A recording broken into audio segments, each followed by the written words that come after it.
Surprisingly, even after subjecting his victims to unimaginable torture, he sought to guarantee them the best medical services to revive them. Once they recovered, he again subjected them to inhuman torment, prolonging their agony in a macabre way. Nowadays, it is common to encounter rivalries in everyday life, and sometimes these rivalries can evolve into deep enmities. In the realm of crime, these feuds can take an especially sinister turn. Some resort to chilling methods to inflict pain and suffering on their rivals, motivated by a hatred that seems to have no end. This hatred becomes the driving force behind acts of extreme cruelty, and in this article, we will explore some of the most terrifying acts perpetrated by these individuals. The story of one of the most notorious criminals in this regard is that of the man under the direction of Joaquin Guzman Loera, also known as El Chapo. Under his command, untraditional and little-known methods were carried out, to the point of wanting to prolong the suffering of his rivals in a gradual and methodical manner. From a psychiatric perspective, these actions reveal that those involved in such atrocities suffer from serious psychological disorders. Many of them may fit into categories such as sociopaths, people who lack empathy and display cruel and ruthless behavior. Below, we will explore some of the most fearful actions committed by these individuals.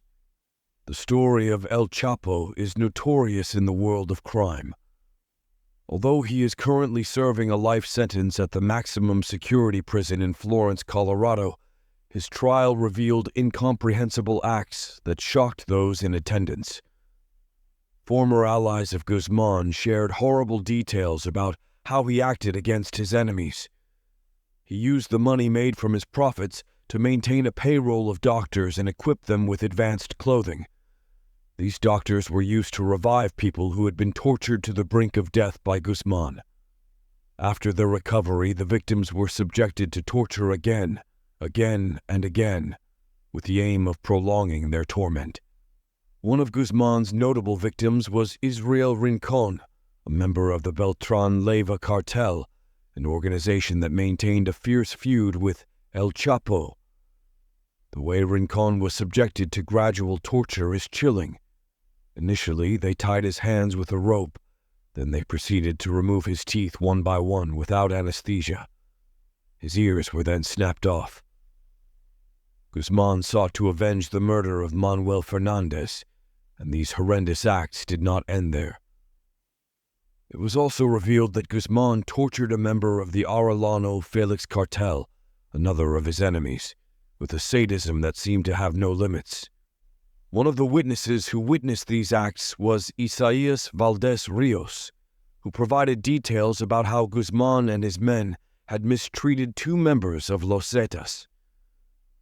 Guzman interrogated them while they were tied by the hands and feet, immobilized in a hole with extremely low temperatures. Then, with shocking coldness, Guzman ordered them to be buried alive, a cruelty difficult to imagine. The trial against Guzman also revealed the story of Hugo Hernandez, a member of a rival organization. He was held down, tied up, and subjected to a chainsaw, not caring about the pain.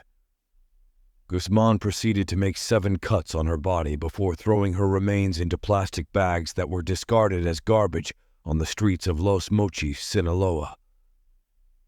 Guzman used inhumane torture methods, such as immersing his victims in buckets of boiling water or throwing them at ferocious animals brought from Africa, where they became prey for these predators.